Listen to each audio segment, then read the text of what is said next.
안녕하세요. LA에서 행복한 노후를 보내고 있는 60대 여성입니다. 저는 60대에 암 진단을 받고 먼저 가 있는 남편 만나러 갈 준비를 하던 참이었는데요. 마지막이 되니 사람의 본 모습이 제대로 보이더라고요. 제 자식도 다를 바 없었죠. 생사를 앞에 둔 사람을 돈으로만 보는 모습에 처음으로 독한 마음을 먹고 복수를 시작했는데요. 아들 며느리의 비참한 최후를 여러분께도 들려드리려고 해요. 전 남편 덕분에 평범한 아줌마로 살았어요. 30년이 넘는 세월을 오로지 가족을 위해 살아왔으니까요. 그날도 평범한 하루였어요. 병원에서 정기검진 받는 날이었거든요. 나이 들면 여기저기 아픈 데가 많아서 3개월마다 한 번씩은 꼭 병원에 가는데 정기검진 꾸준히 받는 건 남편의 당부이기도 했어요. 진료실에 들어가니 정 원장이 앉아 있었어요. 남편이 살아있었다면 둘이 술 한잔하면서 옛날 얘기를 했을 텐데 말이죠. 형수님 오랜만이에요. 잘 지내셨어요? 앉으세요. 정 원장님도 건강하시죠? 근데 오늘 검사 결과 어때요? 정 원장 표정이 갑자기 어두워졌어요. 차트를 보고 또 보더니 한숨을 깊게 쉬더라고요.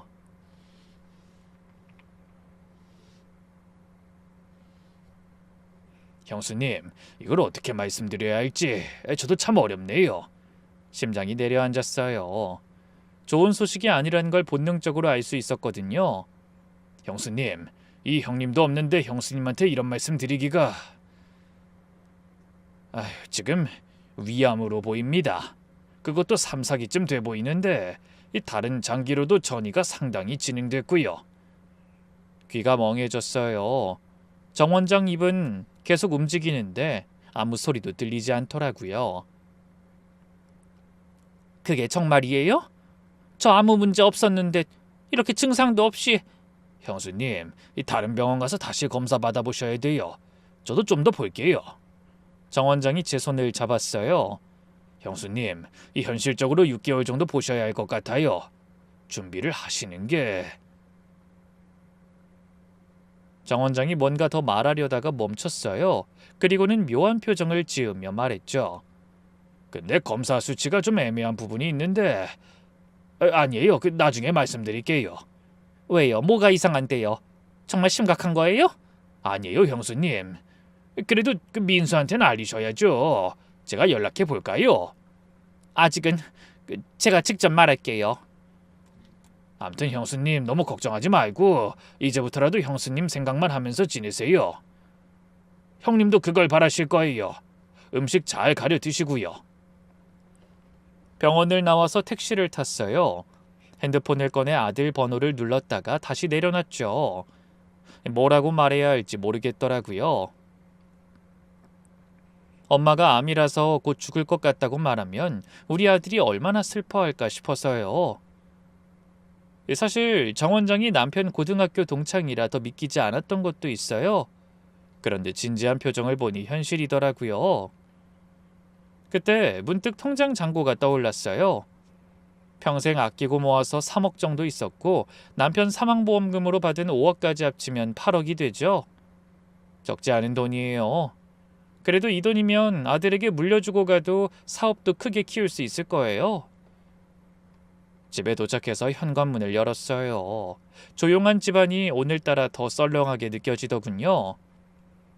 거실 소파에 앉아서 한참을 멍하니 있었어요. 6개월도 못 사는 건 아닐까 무섭더라고요. 하지만 지금은 그런 걸 생각할 여유가 없었어요. 남은 시간이 너무 짧게만 느껴졌거든요. 진단받은 날로부터 며칠이 지났어요. 아직 아무에게도 말하지 않았죠. 병원 진단서는 서랍 깊숙한 곳에 넣어뒀고요. 애써 평소처럼 행동하려고 노력했지만 저도 모르게 가끔씩 멍해질 때가 있었어요. 그날 저녁 아들과 며느리가 찾아왔더라고요. 어머 민수야, 지연이도 같이 왔네? 연락도 없이 웬일이야? 엄마 저녁 먹었어요? 아직이면 같이 먹어요. 엄마 좋아하는 칼국수 사왔어요. 아들 얼굴을 보니 반가우면서도 이상하게 마음 한구석이 아파지더라고요. 이 아이를 앞으로 6개월밖에 못 본다니 말이에요. 식탁에 둘러앉아 밥을 먹는데 둘이 뭔가 할 말이 있는 듯 머뭇거리더라고요. 며느린 자꾸 아들 옆구리를 쿡 찌르고요. 엄마, 사실 오늘 엄마한테 온 이유가 있어요. 아들이 가방에서 서류를 꺼내더니 제 앞에 놨어요. 눈을 반짝이며 말했죠. 제가 이번에 큰 건 하나 잡았어요. 강남에 15억짜리 빌딩을 계약했거든요. 여기 임대 수익만 월 800만 원이 넘어요. 너무 좋은 기회라서 좀 무리하긴 했어요. 어머, 그래? 며느리가 끼어들었어요. 어머님, 저희 그래서 은행에서 10억 대출받기로 했는데요. 보증이 필요하대요. 어머님이 보증만 서주시면 돼요. 저희 정말 잘할 자신 있으니까 믿어주세요. 보증. 그 단어를 듣는 순간 가슴이 철렁했어요. 보증 잘못 써서 고생한 적이 있었거든요. 하지만 아들의 기대에 찬 눈빛을 보니 무작정 거절할 수가 없더라고요. 어차피 6개월 후면 내 재산 다 아들 것이 될 테니 뭘 그리 고민하나 싶기도 했고요. 그래, 알았다. 너희 정말 잘 준비해서 하는 거 맞지? 도장 가져와. 정말요? 엄마 최고! 아들이 제 손을 잡으며 환하게 웃었어요. 그 모습이 어렸을 때 장난감 사달라고 쪼를 때랑 똑같더라고요. 도장을 찍고 나니 며느리가 급하게 서류를 챙기며 말했어요. 어머님 감사해요. 저희 먼저 일어날게요. 아침 일찍 은행부터 가봐야 해서요. 둘은 불이 나게 일어나 나갔어요. 그걸 보고 있으니 씁쓸함이 밀려오더라고요.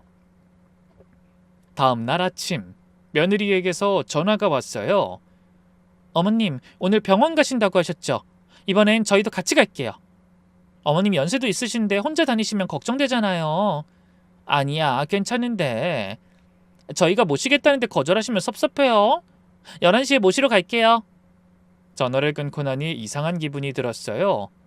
며느리가 이렇게 살갑게 군 적이 있었나 싶더라고요. 솔직히 가까이 살아도 명절 때나 마지못해 오는 며느리였거든요. 그리고 집 앞까지 아들과 며느리가 왔어요. 알고 보니 정 원장이 연락을 한 것 같았죠. 진료실에 들어가니 정 원장이 의미심장한 표정으로 저희를 맞았어요. 형수님 오셨네요. 민수도 오랜만이구나. 아, 이분이 며느님이신가요? 정 원장이 며느리를 위아래로 훑어보더니 묘한 미소를 지었어요. 자, 그럼 지금 형수님 상태에 대해 다시 한번 설명해 드릴게요. 가족분들도 마음의 준비를 하셔야 합니다. 여기 보시면 위암이 상당히 진행됐고요. 전이도 여러 곳에 진행된 상태입니다. 그 순간 며느리 눈빛이 반짝이는 걸 봤어요. 마치 기다리던 소식을 들은 것처럼 말이죠. 정 원장도 그게 느껴졌는지 제 상태를 설명하면서도 계속 며느리 표정을 유심히 관찰하더라고요. 어떻게 우리 어머님, 저희가 끝까지 모실게요. 다만 이런 경우도 수술과 항암으로 완치되는 사례가 있긴 합니다. 아주 드물지만요. 저희 어머님한테도 그런 기적이 일어날 가능성은 없을까요? 며느리가 조심스럽게 물었어요. 기적을 바라기보단 확인하려는 의도가 담겨 있었죠. 글쎄요, 이 확률적으로는 매우 낮죠. 정 원장이 대답하면서도 계속 며느리 표정을 살폈어요. 그리곤 갑자기 말했죠. 아, 형수님, 그 재산 정리도 미리 해두시는 게 좋아요. 그 유언장이나 상속 문제 같은 것들요. 네? 갑자기 그런 얘기를... 제가 너무 현실적인 얘기를 했나요? 하지만 이런 일은 미리 준비해 두시는 게... 요즘엔 가족 간에도 재산 문제로 싸우는 경우가 많거든요. 형수님처럼 재산이 꽤 있는 분들은 더욱 조심하셔야 하고요.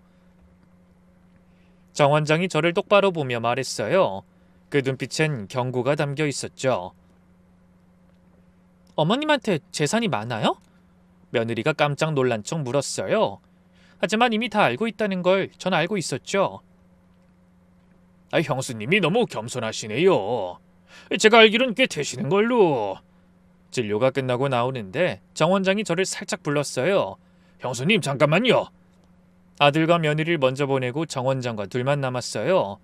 형수님, 아까 일부러 그런 얘기 꺼낸 거예요. 이 재산 문제는 잘 생각하고 정리하세요. 그리고 다음 주에 한 번 더 오세요. 제가 더 자세히 검사해보고 싶은 게 있어서요. 병원을 나와 주차장으로 가는데 아들과 며느리가 좀 떨어진 곳에서 대화를 나누고 있었어요. 바람이 불어서 목소리가 제 귀까지 들려왔죠. 오빠, 확실히 물어봤어? 6개월 남은 거 맞대? 며느리가 흥분된 목소리로 아들에게 물었어요. 이성적으로 생각해. 이건 우리한테 하늘이 준 기회야.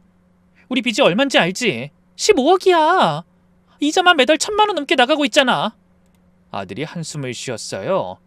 알아. 근데 엄마가 뭐? 솔직히 지금 상태로 오래 사시는 게 본인한테도 고통 아니야?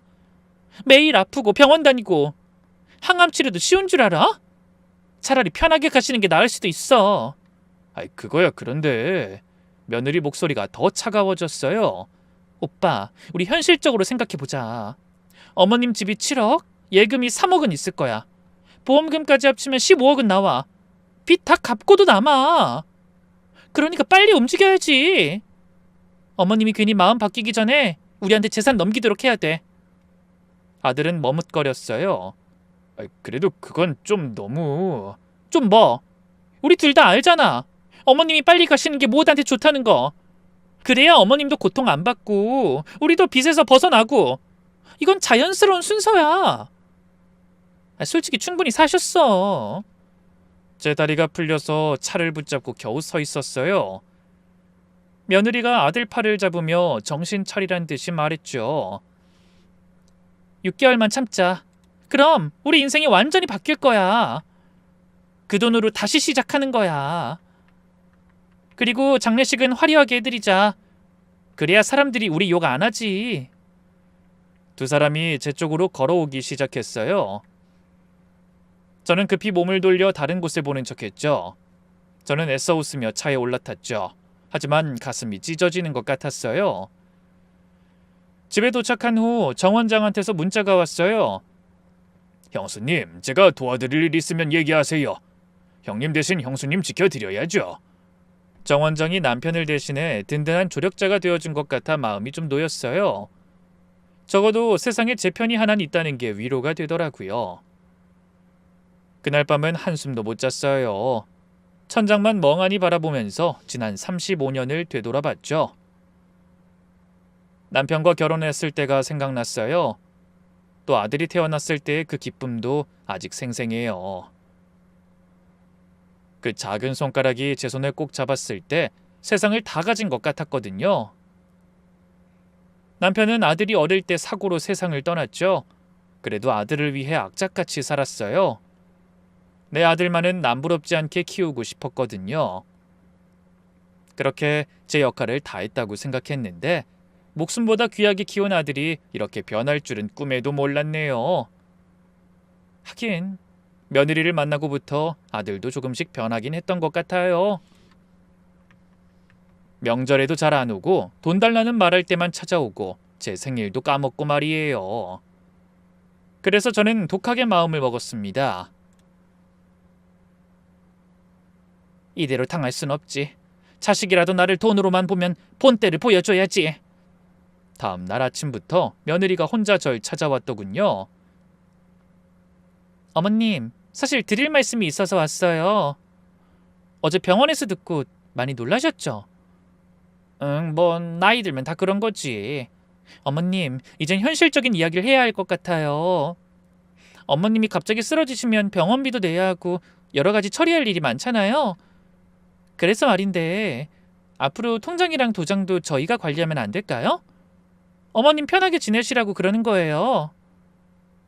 순간 속이 뒤집히는 것 같았지만 태연한 척했어요. 그래? 근데 내가 아직은 멀쩡한데. 어머님, 저희 못 믿으세요? 저희가 어머님 재산 탐내는 것도 아니고 그냥 편하시라고 그러는 거예요. 어머님 아프시면 저희가 바로바로 처리해야 하잖아요. 저는 한숨을 쉬며 일어났어요. 방으로 가서 통장을 가져왔죠. 물론 이미 며칠 전에 다른 계좌로 다 옮겨놓은 통장이었어요. 딱 100만 원만 남겨놨죠. 그래, 여기 있어. 며느리가 통장을 받아 열어보더니 곧바로 표정이 굳었어요. 목소리도 점점 날카로워졌어요. 평소에 가식적인 미소는 온데간데 없었죠. 어머님, 이게 다예요? 100만 원밖에 없네요? 아, 그래. 요즘 병원비로 많이 썼어. 연금 나오면 다시 채워 넣을게. 며느리 얼굴이 불그락푸르락했어요. 더 캐묻고 싶은 것 같았지만 아직은 시어머니한테 대놓고 화낼 수는 없었던 모양이죠. 꾹 참는 게 보이더라고요. 아, 네, 알겠어요. 혹시 다른 통장은 없으세요? 글쎄, 있었나? 뭐 찾아보면 있을 수도 있고. 늙으니까 어디 뒀는지도 모르겠네. 며느리가 이를 악물고 있는 게 보였어요. 하지만 애써 미소를 지으며 일어났죠. 그럼 찾으시면 말씀해 주세요. 아, 그리고 혹시 보험 들어놓으신 거 있으세요? 보험? 글쎄, 있었던 것 같기도 하고. 아, 요즘 자꾸 깜빡깜빡해서. 그날 며느리는 거의 1시간 동안 저를 추궁하다시피 했어요. 하지만 전 계속 모르쇠로 일관했죠. 결국 빈손으로 돌아가는 뒷모습을 보며 속으로 쾌감을 느꼈어요. 그날 저녁에 며느리가 가고 나서 아들한테도 전화가 왔어요. 엄마, 정확하게 뭐가 있는지는 말해줘야죠. 우리도 준비할 게 있잖아요. 민수야, 엄마 아직 안 죽었어. 아, 엄마, 그런 말 하는 거 아니에요. 그냥 걱정돼서 그러는 거잖아요. 목소리에서 짜증이 묻어났어요. 빨리 죽었으면 좋겠다는 마음이 다 들리더라고요. 사실 저한테는 아무도 모르는 비밀이 하나 있었어요. 자산 관리를 잘 못해서 걱정이 많았는데 사실 20년 전부터 해외에 사는 여동생 영희한테 돈을 맡겨뒀거든요. 남편도 동생이면 믿을 만하다고 했었죠. 동생은 미국에서 사업을 하고 있어요. 똑똑하고 수완이 좋아서 꽤 성공했죠. 그래서 남편이 떠나고 받은 보험금 5억도 모두 동생에게 맡겼어요. 언니, 이 돈은 언니 거야. 노후 준비도 필요하고 사람 일은 모르는 거잖아. 그러니까 민수한테도 비밀로 하고 있어. 나중에 꼭 필요할 때가 올 거야. 그땐 동생 말이 무슨 뜻인지 몰랐어요. 지금 생각해보니 동생은 이미 알고 있었나 봐요. 세상에 믿을 사람이 없다는 걸 말이죠. 동생은 그 돈을 미국 주식과 부동산에 투자해서 20년 만에 10억으로 불려놨더라고요. 동생 덕분에 노후는 걱정 없었죠. 오랜만에 전화기를 들었어요. 동생 목소리가 듣고 싶었거든요. 미국은 한밤중일 텐데도 동생이 금방 전화를 받았어요. 언니, 무슨 일이야? 이 시간에? 영희야, 나 병원 갔다 왔는데 암이란다. 그것도 말기야. 전화기 너머로 동생의 숨소리가 거칠어졌어요. 뭐? 언니가? 이게 무슨... 아니야. 다른 병원도 가봤어? 확실해. 6개월 정도 남았다고 하는데 괜찮아. 한참 동안 침묵이 흘렀어요. 동생이 울고 있다는 걸 알 수 있었죠. 언니, 내가 지금 당장 비행기표 끊을게. 기다려. 아니야, 아직은 안 와도 돼. 근데 영희야, 부탁이 하나 있어. 저는 아들과 며느리가 한 일을 모두 털어놨어요. 보증 서달라고 한 것부터 병원 주차장에서 들은 대화까지 전부요. 동생이 듣더니 폭발했어요. 뭐? 그 자식들이 감히 언니를 돈으로 보는 거야? 이것들 내가 가만 안 둬. 영희야, 진정해. 내가 알아서 할 거야. 다만 네가 맡아둔 돈 말이야. 언니, 그 돈은 다 언니 거야. 언니가 원할 때 언제든 쓸 수 있게 해뒀어. 혹시 필요하면 미리 유언장도 작성해둘까? 뭐든지 필요한 것 있으면 다 말해. 그래 줄래? 그 돈은 애들한테 절대 안 줄 거야. 마지막은 나를 위해 살 거야. 전화를 끊고 동생이 보내준 계좌 내역을 확인했죠. 10억 8천. 이 돈이면 충분했죠. 다음날 큰 결심을 했어요. 아들과 며느리 앞에서 폭탄 선언을 했습니다. 두 사람은 기대에 찬 눈빛으로 저를 봤죠. 아마 재산을 넘기겠다고 할 줄 알았나 봐요.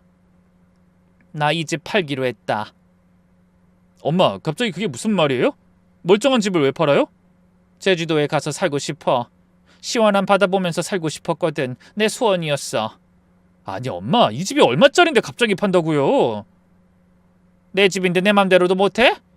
며느리는 급하게 끼어들었어요. 어머님, 그래도 이건 너무 성급하신 것 같아요. 이 집 시세가 7억은 되는데. 그래서 5억에 팔기로 했어. 금매로 내놨더니 금방 계약하겠대. 5억이요? 아니, 어머님 제정신이세요? 며느리가 소리를 질렀어요. 평소 아들한테 하는 행동이 그대로 나오더라고요. 내가 죽을 날이 얼마 안 남았는데 그런 돈이 뭐가 중요해? 하루라도 빨리 팔고 제주도 가서 편하게 살다 가고 싶어. 공기 좋은 데서 한번 살아보고 싶더라고. 아니 그럼 그 돈은 어떻게 할 건데요? 병원비로 쓸 거야. 좋은 데 들어가려면 돈이 많이 든다더라고. 아들 얼굴이 새파랗게 질렸어요. 아이 엄마, 5억을 다 병원비로 쓴다고요? 진심이에요? 그래. 왜? 안 돼? 내 돈인데? 너희가 낼 것도 아니잖아. 제가 차갑게 말하자 두 사람은 말문이 막혔어요. 근데 그때 며느리가 뭔가 생각났다는 듯이 말했어요. 어머님, 그럼 보험금은요? 전에 암보험 들어놨다고 하셨잖아요. 아, 그거 전에 해약했어. 뭐라고요? 보험료가 비싸서 환급금 받아서 생활비로 썼지. 거짓말이었어요. 보험은 그대로 있었죠. 아들과 며느린 망연자실한 표정으로 서로를 바라봤어요. 순식간에 10억이 넘는 재산이 연기처럼 사라지는 걸 보는 심정이었겠죠. 전 집을 정리하고 제주도로 내려갔어요. 작은 펜션을 월세로 구했죠. 그리고 서울에 있는 병원에 예약했어요. VIP 룸으로요. 하루 병실료만 100만 원이 넘고 대기업 회장들이나 입원한다는 곳이었죠. 어머님, 이건 너무하신 거 아니에요? 며느리가 병원 팸플렛을 보며 경악했어요. 6개월이면 1억 8천만 원이 넘어요. 이건 낭비예요. 낭비? 내가 죽기 전에 편하게 지내겠다는 게 그게 어떻게 낭비야? 너희한테 돈 내달라는 것도 아닌데 왜 이렇게 참견이야? 아니 그게 아니라. 제가 날카롭게 말하자 며느린 입을 다물었어요. 하지만 눈빛은 불타오르고 있었죠. 아들이 저를 달래려고 조심스럽게 물었어요. 엄마, 정말 다른 재산은 없는 거예요? 혹시 아빠가 남겨준 다른... 왜? 있으면 뺏어가게? 집 팔고 이 돈이 다라니까. 엄마 그런 뜻이 아니라. 됐어. 나도 피곤해. 너희들도 그만 가봐. 그때 전화가 울렸어요. 동생이었죠? 언니 준비 다 끝났어. 변호사도 선임했고 유언장도 완벽해. 고마워 영희야. 언니 근데 정말 괜찮아? 민수한테 한 푼도 안 주고? 그래 이미 내 아들 아니야.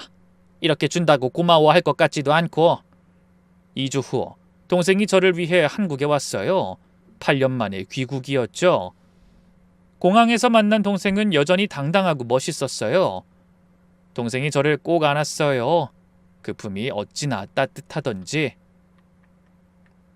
그동안 쌓였던 서름이 한꺼번에 터져나와 저도 모르게 눈물이 흘렀어요. 형이야, 어쩌다 내가 이렇게 됐을까? 네가 와서 다행이야. 언니 울지 마. 내가 다 해결해 줄게. 동생은 제주도 펜션으로 함께 왔어요. 둘이 구체적인 계획을 세웠죠. 동생은 미국에서 알게 된 변호사도 저에게 소개해줬어요. 한국계 미국인 변호사였는데 국제상속법 전문가였죠. 변호사는 서류를 꺼내며 침착하게 설명했어요. 일단 한국에 있는 모든 재산을 해외 신탁으로 옮길 겁니다. 이렇게 해놓으면 한국 법으로는 손댈 수 없어요. 언니, 그것들 표정이 어떨지 벌써 궁금하다. 동생이 와 있는 일주일 동안 아들과 며느린 지겹도록 전화가 왔어요. 재산 찾은 건 없냐? 통장은 또 없냐? 정말 귀찮을 정도로 캐물었죠. 엄마, 이모 한국 왔다면서요? 며칠 전에 들어왔어. 사업자 볼 일이 있대. 이모가 갑자기 왜 온 거예요? 혹시 엄마 돈 관리하고 있어요? 무슨 그럴 돈이 어딨어. 그리고 아직 네 이모는 몰라. 엄마 정말이죠? 하나밖에 없는 가족인데 나한테 숨기는 거 있으면 안 돼요. 전화를 끊고 한숨 쉬었어요.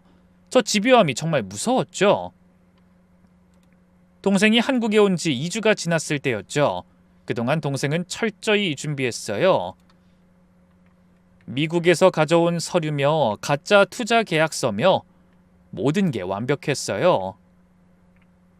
언니, 이제 시작해볼까?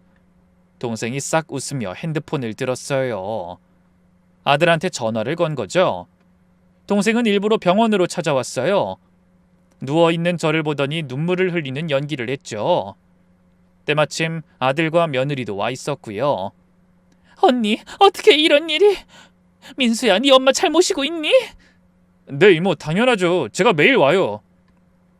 동생이 며느리를 빤히 보더니 말했어요. 그때 결혼식 이후로 처음 보는 거지? 고생 많아. 우리 언니 잘 부탁해. 네, 이모님 걱정하지 마세요. 근데 너무 멋지세요, 스타일이. 며느리는 공손하게 인사했지만 동생을 평가하는 눈빛이 역력했어요. 아마 동생이 외국에서 돈이 많다는 걸 이미 들어서 알고 있었던 것 같았죠. 민수야, 너 무슨 사업한다며? 요새 잘 되니?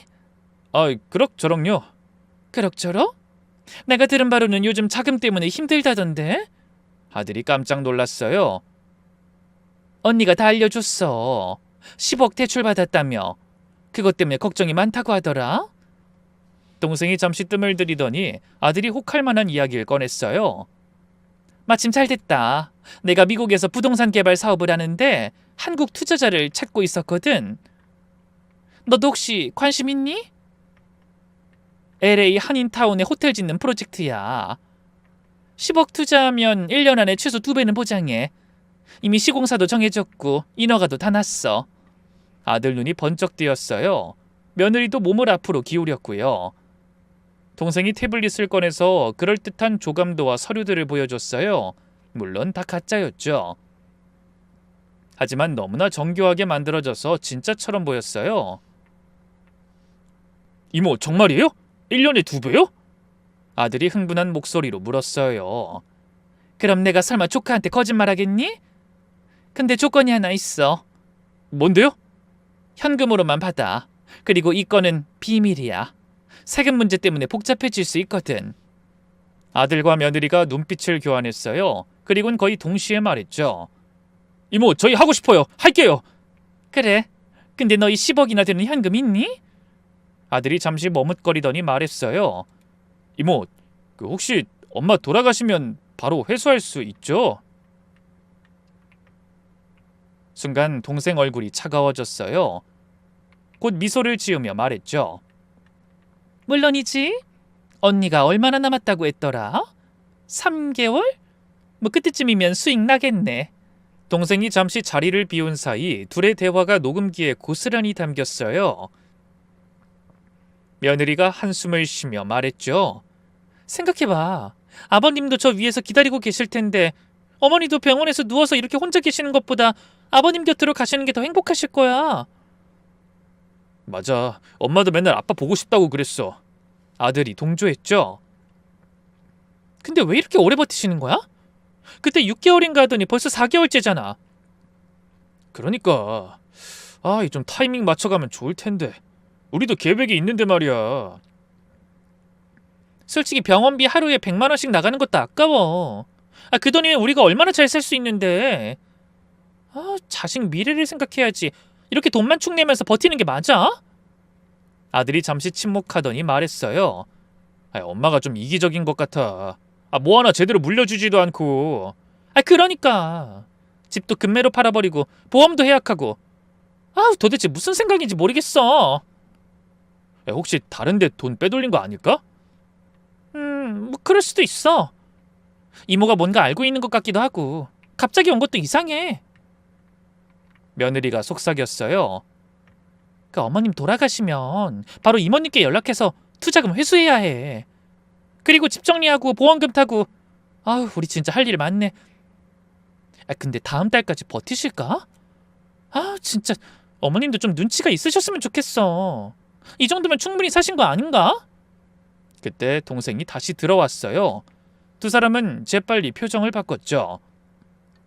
이모, 저희 정말 하고 싶어요. 10억 바로 준비할게요. 동생은 속으로 경멸하면서도 겉으론 미소를 지었어요. 좋아, 계약서 준비해 올게. 그리고 언니한텐 비밀이야? 스트레스 받으면 안 되니까. 당연하죠. 어머님은 이런 거 모르시는 게 편하실 거예요. 어차피 곧 그러니까 편히 계시다가 가시는 게 좋죠. 그날 밤 영희와 저는 녹음된 대화를 들었어요. 듣는 내내 가슴이 찢어지는 것 같았죠. 언니, 어떻게 저런 못된 것들이 있어? 친자식 맞아? 이제 확실해졌어. 민수는 더 이상 내 아들이 아니야. 눈물이 흘렀지만 이제는 슬픔보다 분노가 더 컸어요. 영희야, 끝까지 가자. 저놈들이 완전히 무너질 때까지. 그래 언니, 내가 끝까지 도와줄게. 동생의 가짜 투자에 아들이 낚인 지 일주일 후 저는 병세가 악화된 척했어요. 정 원장의 도움을 받아서 더욱 완벽하게 말이죠. 형수님, 제가 다른 의사들한테도 얘기해뒀어요. 정 원장님 정말 고마워요. 이렇게까지 도와주시다니. 형님이 살아계셨다면 제가 이런 도움이라도 못 드렸겠어요. 본때를 보여줘야죠. 그날 새벽 저는 갑자기 복통을 호소하며 응급실로 실려갔어요. 물론 연기였죠. 어머님, 어머님! 아들과 며느리가 헐레벌떡 뛰어왔어요. 하지만 걱정이 아니라 기대감이 가득했죠. 그리고 정 원장이 심각한 표정으로 나왔어요. 어머님 상태가 급격히 나빠지셨습니다. 이제 정말 준비를 해야 할 것 같습니다. 정말요? 어떡해 우리 어머님? 며느리 목소리에 흥분이 묻어났어요. 애써 슬픈 표정을 지으려 했지만 묘하게 입꼬리가 올라가는 걸 숨기지 못했죠. 중환자실로 옮겨진 후 저는 눈을 감고 누워 있었어요. 제가 평생 키운 자식이 죽길 기다리는 걸 보며 가슴이 찢어질 듯 했어요. 하지만 참았죠. 아직 복수가 끝나지 않았으니까요. 그리고 그때 동생이 들어왔어요. 민수야, 언니 상태가 어떻대? 이모, 이제 진짜 준비해야 될 것 같다고 하더라고요. 그래? 그럼 투자금은 어떻게 준비됐니? 네, 거의 다 됐어요. 엄마 도장으로. 아들이 말하다가 멈췄어요. 하지만 동생은 이미 다 알고 있었죠. 그래, 잘했어. 근데 계약서에 한 가지 조항을 추가해야겠다. 뭔데요? 투자자가 사망할 경우 상속인이 자동으로 권리를 승계한다는 조항. 혹시 모르니까. 그거 좋네요. 역시 이모님이 전문가라 다르네요. 며느리가 반색을 했어요. 제가 죽으면 바로 투자금을 회수할 생각이었나 봐요.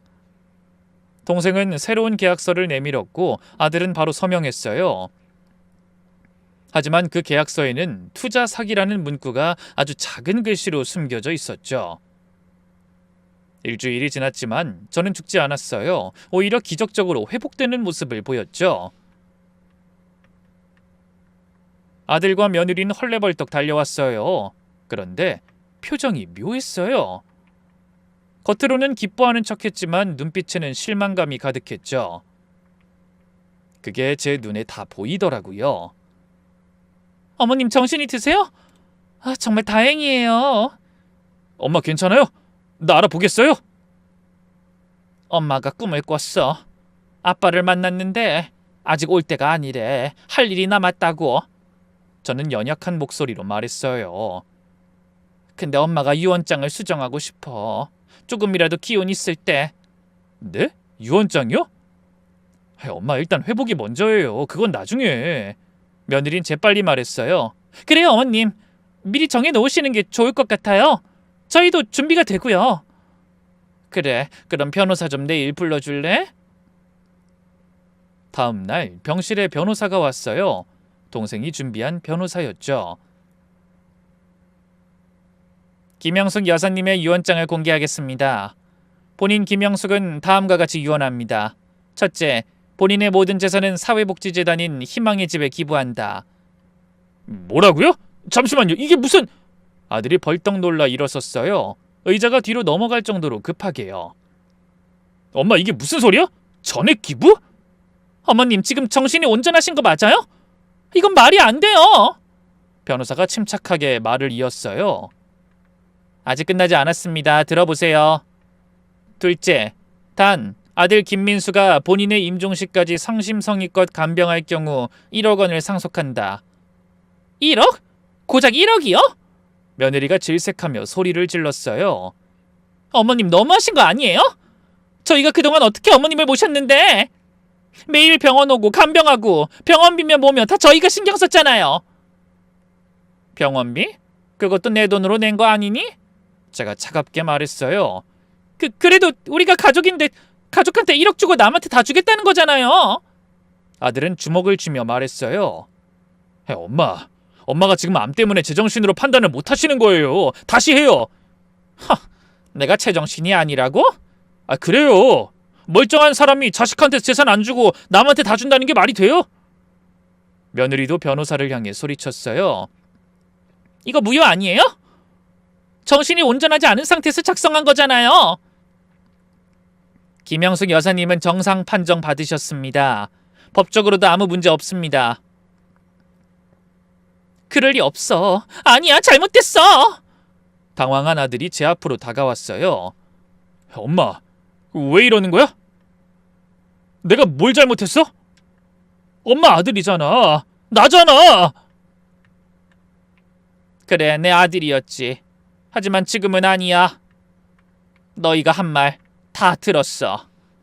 순간 두 사람의 얼굴이 하얗게 질렸어요. 빨리 돌아가셨으면 좋겠다고, 타이밍 맞춰서 죽으면 좋겠다고 다 들었어.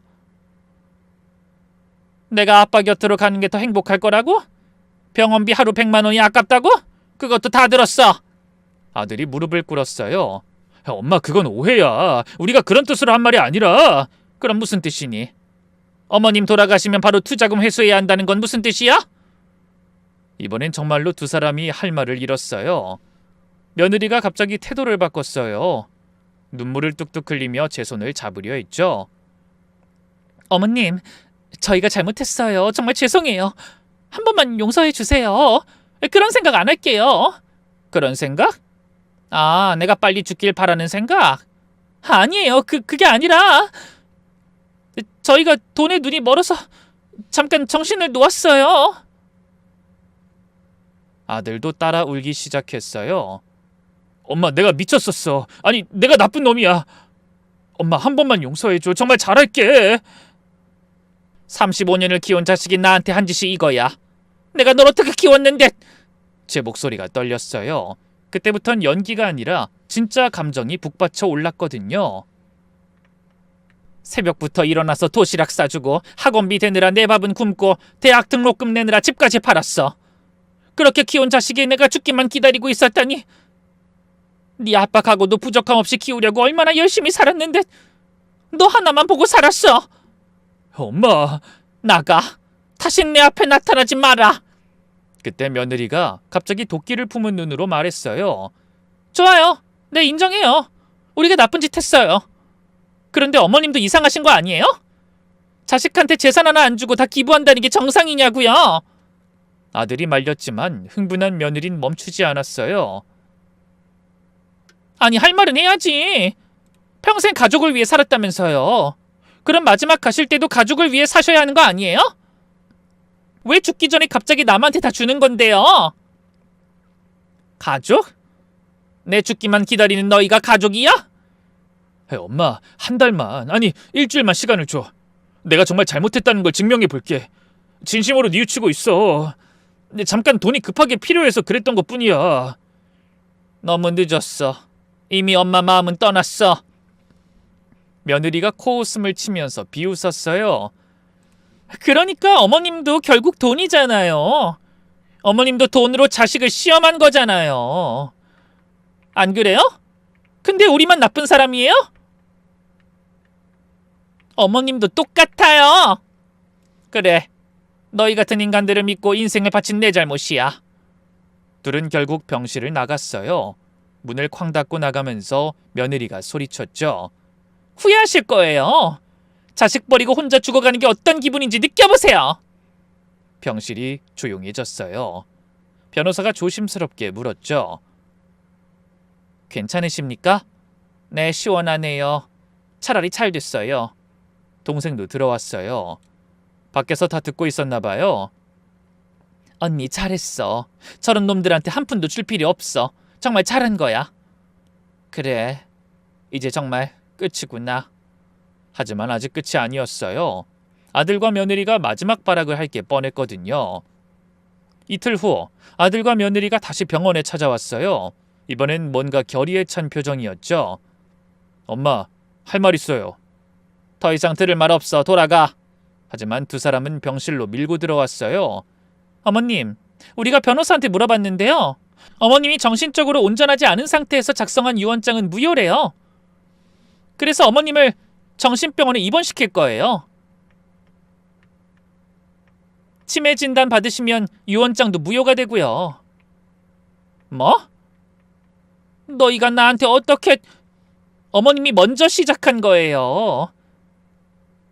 아들도 옆에서 지지 않고 소리쳤어요. 우리가 가만히 있을 것 같아요? 어떻게든 그 유언장 무효로 만들 거예요.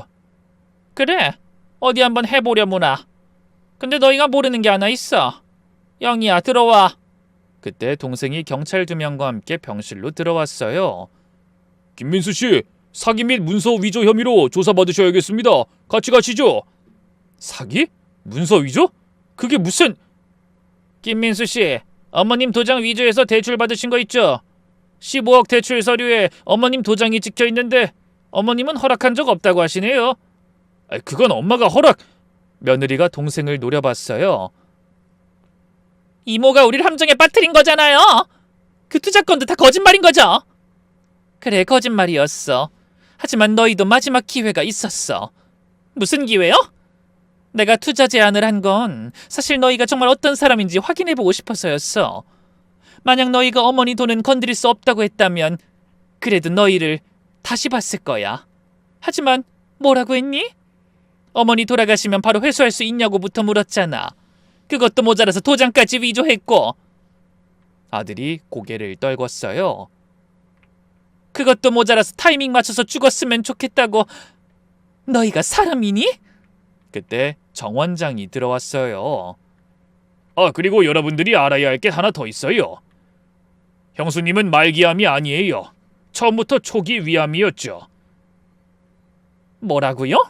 모두가 당황해 정 원장 얼굴을 쳐다봤어요. 이어서 정 원장은 깊은 한숨을 쉬고 나서 말했어요. 사실 이건 형님의 마지막 부탁이었어요. 형님이요? 아빠가? 아들이 놀라서 물었어요. 정 원장은 옛 생각이 나는지 잠시 눈을 감았다가 떴어요. 그때 형님이 사고 나서 이 병원으로 오던 밤이었어요. 근데 죽어가면서도 언젠가 형수님이 큰 병이라도 걸리면 민수가 어떻게 나올지 꼭 한번 시험해봐달라고 부탁하더라고요. 돈만 노린다면 제 방식대로 형수님을 지켜달라고요. 정 원장이 아들을 한심하게 쳐다봤어요. 형님은 다 알고 계셨던 거야. 네가 어떤 짓을 벌일지. 그래서 나한테 부탁하신 거고. 그래서 형수님이 검사 받으러 왔을 때 일부러 말기라고 한 거예요. 형님과의 약속을 지키기 위해서. 그리고 너희들은 정말 형님 예상대로였어. 며느리가 주저앉았어요. 그럼 처음부터 다 계획된 거였어요? 어머님 아픈 것도 가짜 아니에요? 남편은 다 알았구나. 민수야, 아빠가 널 그렇게 못 믿었다는 게 슬프지도 않니? 아니, 아빠까지 날... 아들은 무릎을 꿇었어요. 네 아빠도 널 믿지 않았던 거야. 왜 그랬을까? 넌 어렸을 때부터 돈만 밝혔으니까. 그리고 동생은 그 자리에서 녹음기를 들어 보였어요. 이 녹음 파일들은 법정에서 증거로 쓰일 거야. 너희가 얼마나 악독한 인간들인지 모두가 알게 될 거고 우리는 끝까지 싸울 거니까 그렇게 알고 있어. 용서는 없어. 그동안 충분한 기회를 줬으니까. 경찰이 수갑을 꺼냈어요. 아들은 믿을 수 없다는 표정으로 저를 봤죠. 엄마가 날 고발한 거야? 미쳤어? 친아들을? 네가 진짜 내 아들이라면 엄마가 빨리 죽었으면 좋겠다곤 하진 않았을 거야. 그건 진짜 실수였어요. 순간적으로? 매일 밤 나 죽기만 기다리면서 재산 계산하던 게 순간적이야? 분함을 못 이긴 며느리는 악을 썼어요. 어머님도 똑같아요. 우릴 속이고 함정에 빠뜨렸잖아요. 왜 우리만 당하는데? 그리고 아들은 끌려가면서 울부짖었어요. 엄마 아빠도 다 똑같아. 왜 날 못 믿는데? 왜 나한테 기회를 안 준 거야? 제가 돌아섰어요. 더 이상 그들을 보고 싶지 않았거든요. 두 사람이 연행되고 병실이 조용해졌어요. 정 원장이 제 어깨를 토닥였죠. 형수님, 형님이 하늘에서 이제 편히 지내시겠네요. 형수님을 잘 지켜드렸으니까. 네, 정 원장님. 남편의 마지막 부탁 들어주셔서 정말 감사해요. 감격스러운 표정에 동생은 한쪽에서 눈물을 훔쳤어요. 언니, 형부가 정말 대단하셨네. 15년 전부터 이런 일을 예상하고 준비하셨다니. 형님은 마지막까지 형수님만 생각하셨어요. 형수님 꼭 지켜달라고 부탁하셨죠. 그 말에 눈물이 났어요. 죽어서도 절 지켜주려 했던 남편이 고맙고 그리웠어요. 두 사람이 연행된 지 일주일 후 저는 수술을 받기로 했어요. 형수님, 내일 수술이시네요. 초기라서 간단한 수술이에요. 그동안 정말 고마웠어요. 남편 부탁을 15년이나 기억하고 계셨다니. 사실 형님이 돌아가시던 날 밤 형님이 저한테 하신 말씀이 더 있어요. 더요? 정 원장이 창밖을 보며 말했어요. 형님이 그러셨어요. 자기가 민수를 잘못 키운 것 같다고. 너무 귀하게만 키워서 그런가 돈만 한다고요. 어릴 때 민수가 자기 지갑에서 돈 훔쳐간 걸 몇 번 봤는데 그래도 아들이니까 언젠가 철들겠지 하고 넘어갔는데 자기가 죽고 나면 영숙이가 고생할 것 같아서 걱정이라고. 가슴이 먹먹해졌어요. 남편이 눈을 감기 전까지도 그런 걱정을 하고 있었다니 말이죠. 형수님, 편안한 마음으로 수술 받으시고 건강하게 사세요. 그게 형님 소원이었어요. 다음 날 수술은 성공적으로 끝났어요. 마취에서 깨어나니 동생이 옆을 지키고 있었죠. 언니, 수술 잘 끝났어. 의사가 아주 깨끗하게 제거했대. 영희야, 민수는? 구속됐어. 보증금도 못 내고 있대. 지연이는 이혼 소송 준비한다더라. 이혼? 응. 민수한테 더 이상 얻을 게 없으니까 바로 버린 거지. 역시 그런 애였어. 씁쓸했지만 놀랍진 않았어요. 며느린 처음부터 돈을 유독 밝히던 애였으니까요. 수술 후 한 달이 지났어요. 저는 빠르게 회복했고 퇴원을 준비하고 있었죠. 그때 뜻밖의 소식이 들려왔어요. 언니, 결국 민수는 파산 신청했대. 집도 차도 다 넘기고. 불쌍해? 아니, 자업자득이지. 사실 마음 한구석은 아팠어요. 그래도 35년을 키운 자식인데. 하지만 용서할 순 없었죠. 그리고 지연이는 이혼했대. 재산 분할할 것도 없으니까 바로 도장 찍었다더라. 애가 얼마나 영악한지 민수 통장에서 마지막 남은 돈 500만 원까지 빼돌리고 사라졌대. 아휴, 끝까지 참. 그때 병실 문이 열리고 누군가 들어왔어요. 믿을 수 없게도 아들이었죠. 하지만 2달 전의 아들 모습이 아니었어요. 초라하고 야위고 눈도 퀭해져 있었죠. 너 어떻게 여기를? 보석으로 나왔어요. 삼촌이 보증서 줬어요. 그리고 아들이 무릎을 꿇었어요. 엄마, 잘못했어요. 정말 잘못했어요. 엄마, 저 이제 아무것도 없어요. 집도 없고 돈도 없고 아내도 떠났어요. 근데 엄마 돈 생각 안 하니까 처음으로 엄마 얼굴이 제대로 보여요. 그동안 엄마를 볼 때마다 돈만 보였어요. 엄마가 아프다고 했을 때도 보험금만 생각났고요. 저 정말 미친놈이었어요. 아들이 제 손을 잡으려 했지만 저는 손을 뺐어요. 엄마, 용서 못 해주시겠죠? 알아요. 저도 절 용서 못해요. 민수야, 가. 넌 이제 내 아들 아니야. 엄마, 저 이제 아빠 말씀 이해해요. 너무 늦었지만. 갑자기 눈물을 닦더니 아들이 자리에서 일어났어요. 엄마, 앞으로 제 인생 제대로 살게요. 밑바닥부터 다시 시작할 거예요. 언젠가 제가 정말 괜찮은 사람이 되면 그때 다시 찾아와도 될까요? 우리 인연은 대답 안 하셔도 돼요. 저 그냥 갈게요. 엄마 건강하세요. 그리고 아들이 문을 나서려는데 제가 마지막으로 말했어요. 민수야, 밥은 잘 챙겨 먹고 다녀. 건강해라. 아들이 떠나고 얼마 뒤에 뜻밖의 방문자가 저를 찾아왔어요.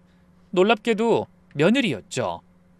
하지만 예전에 도도하고 거만했던 모습은 온데간데 없었어요.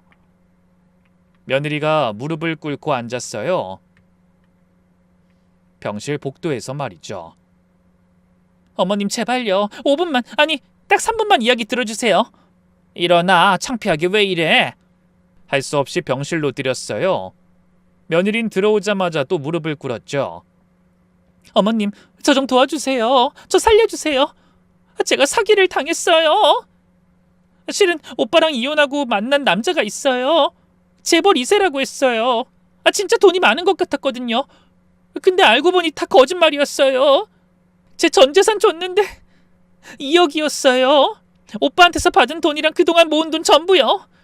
그걸 듣고 있던 동생도 기가 막힌지 코웃음을 쳤어요. 하하, 사기꾼이 사기꾼한테 당했네. 며느린 동생을 봤다가 다시 저에게 시선을 돌렸어요.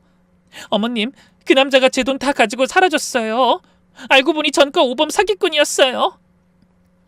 그래서 지금 뭘 부탁하려고 뻔뻔하게 찾아왔어? 돈 좀 빌려주세요. 제가 이것만 해결되면 갚을게요. 제가 웃었어요. 정말 어이가 없어서요. 지연아, 너 6개월 전에 나한테 뭐라고 했는지 기억나? 아직도 기억한다. 후회하실 거예요. 혼자 외롭게 죽어가실 거예요. 소리치면서 여기 나갔지. 며느린 고개를 숙였어요. 그건 제가 미쳤었어요. 그때 저는 다 잊어주세요. 그때만 미쳤니? 지금도 돈 때문에 여기까지 찾아온 거 아니야? 며느리가 서럽게 울며 말했어요. 어머님 정말 죄송해요. 제가 나쁜 년이에요. 인정해요. 하지만 지금 저 정말 길거리에 나앉게 생겼어요. 생각나는 사람이 어머님뿐이라 제발 한 번만 도와주세요. 넌 민수보다 더하구나. 이제 너랑 난 남남이야. 내가 널 도와줄 이유가 없지. 차가운 대답에 며느리 얼굴이 하얗게 질렸어요. 너 그리고 민수가 생각보다 돈이 없으니까 내 재산 노린 거잖아. 이혼 안 하고. 너처럼 계산기 잘 굴리는 애가 돈 없는 거 알았으면 결혼하자마자 갈라섰을 텐데. 며느리가 입을 다물었어요. 부정할 수 없는 사실이었으니까요. 어머님 그래도 며느리였잖아요. 3년 동안 저 최선을 다했어요. 며느리? 너 같은 게? 시어머니 죽기만 기다리는 게 며느리니? 전 질린 표정으로 호출 버튼을 눌렀어요. 나가! 다신 내 앞에 나타나지 마. 밖에 누구 없어요? 어머님 제발, 저 정말 죽게 생겼어요. 500만 원만 빌려주세요. 꼭 갚을게요. 시끄러운 소리에 간호사와 경비가 들어왔어요. 이 여자 내보내주세요. 다시 들어오지 못하게 해주시고요. 어머님 진짜 이러실 거예요? 저 진짜 죽을 수도 있어요. 그럼 죽든지. 네가 죽든 말든 이젠 내 알 바 아니야. 문이 쾅 닫혔어요. 그 광경을 본 동생이 혀를 찼죠. 언니 진짜 뻔뻔한 년이네. 어떻게 저런 낯짝으로 찾아와? 아직도 돈 이야기를 하네. 그러게 사람이 아니야. 쟨 가망이 없어. 창밖을 봤어요. 이젠 정말 모든 악연이 끝난 것 같았죠. 6개월이 지나서 저는 병원에서 완치 판정을 받았고 동생과 함께 미국행 비행기표를 끊었죠. 마지막으로 한국에서 보내는 밤이었어요. 내일이면 이 모든 걸 뒤로하고 떠나는 거죠. 아들도 며느리도 그 모든 배신과 상처도 이 땅에 묻고 갈 생각이었어요. 그런데 그날 밤 아들이 다시 찾아왔어요. 엄마, 미국 가신다고 들었어요. 갔다가 언제 돌아오세요? 안 올 거야 다시는. 아들이 충격받은 표정을 지었어요. 이제 한국에 미련 없어. 좋은 기억이 있는 것도 아니고. 엄마, 한 번만 용서해 주시면 안 돼요? 저 정말 달라졌어요. 지금 공사장에서 일하면서 돈 벌고 있어요. 정직하게 살고 있다고요. 그래, 잘 됐네. 근데 난 널 용서할 마음 없어. 평생 없을 거야. 아들이 울기 시작했어요. 그 말이 비수처럼 가슴에 꽂혔나 봐요. 잘 살아. 다신 연락하지 말고. 네 인생은 네가 사는 거야. 엄마! 엄마! 아무리 불러도 돌아보지 않았어요. 그 모든 배신과 상처도 돌아보지 않으려 했죠. 수술보다 더 괴롭게만 느껴졌던 그 아픈 일들은 과거로 정리하기로 했어요. 그리고 LA 공항에 도착했을 때 가슴이 뻥 뚫리는 것 같았어요. 언니, 이제 정말 새 출발이야. 그것들 다 잊고 여기서 행복하게 살자. 그래, 진짜 내 인생 살 거야. 동생 집은 LA 근교의 조용한 주택가에 있었어요. 정원이 예쁜 2층 집이었죠. 언니, 여기가 언니 방이야. 어때? 마음에 들어? 어릴 때 우리 방처럼 꾸몄어. 너무 좋아, 영희야. 정말 고맙다. 어느 날 한국에서 편지가 왔죠. 엄마, 잘 지내시죠? 전 공사장에서 열심히 일하고 있어요.